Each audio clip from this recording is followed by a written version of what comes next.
ಜಾಸ್ತಿ ಬರ್ತಿದೆ, ವಿರೋಧ ಪಕ್ಷದವರು ತೀವ್ರ ವ್ಯಾಪಕ ಟೀಕೆ ಮಾಡಿದ್ದಾರೆ. ಈಗ ನಿಮ್ಗೆಲ್ಲ ಗೊತ್ತಿರೋಂಗೆ ಇಂದಿನ ರೇಟ್ಸ್ ಜಾಸ್ತಿ ಆಗ್ತಾ ಇದೆ. ಮತ್ತೆ ಈಗ ನಮ್ಮ 7th ಪೇ ಕಮಿಷನ್ ಅದರಲ್ಲಿ ಎಲ್ಲರಿಗೂ ವೇತನ ಜಾಸ್ತಿ ಆಗ್ತಾ ಇದೆ. ಮತ್ತೆ ನೌಕರರುಗಳು ಮುಷ್ಕರ ಮಾಡ್ತಿದ್ದಾರೆ. ನಮ್ಮ KSRT ಸಿಬ್ಬಂದಿ ವರ್ಗದವರು, BMTC ಅವರು ಆಗಿರ್ಬೋದು, ವಿವಿಧ ಸಾರಿಗೆ ಇಲಾಖೆ ನೌಕರರು, ಅದನ್ನೆಲ್ಲ ನಾವು ಸರಿದೂಗಿಸ್ಬೇಕು. ಹಾಗಾಗಿ ಜೊತೆಗೆ ನಾವು ತಾಯಂದಿರಿಗೆ ಇವತ್ತು ಉಚಿತ ಬಸ್ ಸೌಲಭ್ಯನ ಕೊಟ್ಟಿದ್ದೀವಿ, ಉಚಿತ ಶಕ್ತಿ ಯೋಜನೆಯಲ್ಲಿ ಕೊಟ್ಟಿದ್ದೀವಿ. ಹಾಗಾಗಿ ಇದು ಸರ್ವೇ ಸಾಮಾನ್ಯ. ಈಗ ಕಾಸ್ಟ್ ಆಫ್ ಲಿವಿಂಗ್ ಜಾಸ್ತಿ ಆಗ್ತಾ ಇದ್ದಂಗೆ ಎಲ್ಲದನ್ನು ನಾವು ಜಾಸ್ತಿ ಮಾಡ್ತಾ ಹೋಗ್ತದೆ. ಈಗ ಅಲ್ಲ, ಈಗ ಹೇಳಿದ್ನಲ್ಲ, ಕಾಸ್ಟ್ ಆಫ್ ಲಿವಿಂಗು, ಈಗ ಇನ್ಫ್ಲೇಷನ್ ನೀವೇ ನೋಡ್ತಿದ್ದೀರಿ.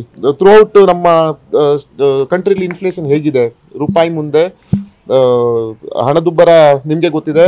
ನಮ್ಮ ಹಣದುಬ್ಬರದಲ್ಲಿ ನಮ್ಮ ಕರೆನ್ಸಿ ಡಾಲರ್ ಕೆಳಗೆ ಇಳಿತಾ ಇದೆ. ಹಾಗಾಗಿ ಅದೇನು ಮಾಡೋಕ್ಕಾಗಲ್ಲ.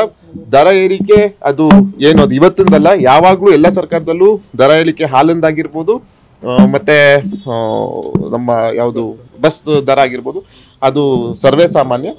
ರಾಜ್ಯದ ಜನ ಅದು ಸಹಕರಿಸ್ತಾರೆ ಅಂತ ನಾನು ಮನವಿ ಮಾಡ್ತೀನಿ. ಗ್ಯಾರಂಟಿಗೆ ಇನ್ನು 5 ವರ್ಷ ಅಲ್ಲ, ನಾವು ಮತ್ತಿನ್ನು 5 ವರ್ಷಕ್ಕೂ ಬರ್ತೀವಿ.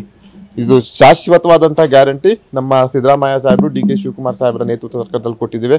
ಗ್ಯಾರಂಟಿಗೂ ಅಭಿವೃದ್ಧಿಗೂ ಸಂಬಂಧನೇ ಇಲ್ಲ. ಅಭಿವೃದ್ಧಿ ತಾನೇ ಅಭಿವೃದ್ಧಿ ಕೆಲಸ ಆಗ್ತಾ ಇದೆಯಲ್ಲ. ಈಗ ನಮ್ಮ ಜಿಲ್ಲೆಗೂ ಈಗ ROBಗೆ CM ಅವರು ಅನುದಾನ ಕೊಡ್ತಾ ಇದ್ದಾರೆ. ನಮ್ಮ NR ಸರ್ಕಲ್ ಏನು ಅದು ಮೇಲ್ಸೇತುವೆ ಐತಲ್ಲ, ಅದಕ್ಕೆ ಅವರು ಅನುದಾನ ಕೊಡ್ತಿದ್ದಾರೆ. ಅನುದಾನ ಎಲ್ಲಿತ್ತು ಮತ್ತೆ? ಇಲ್ಲ, ಅದು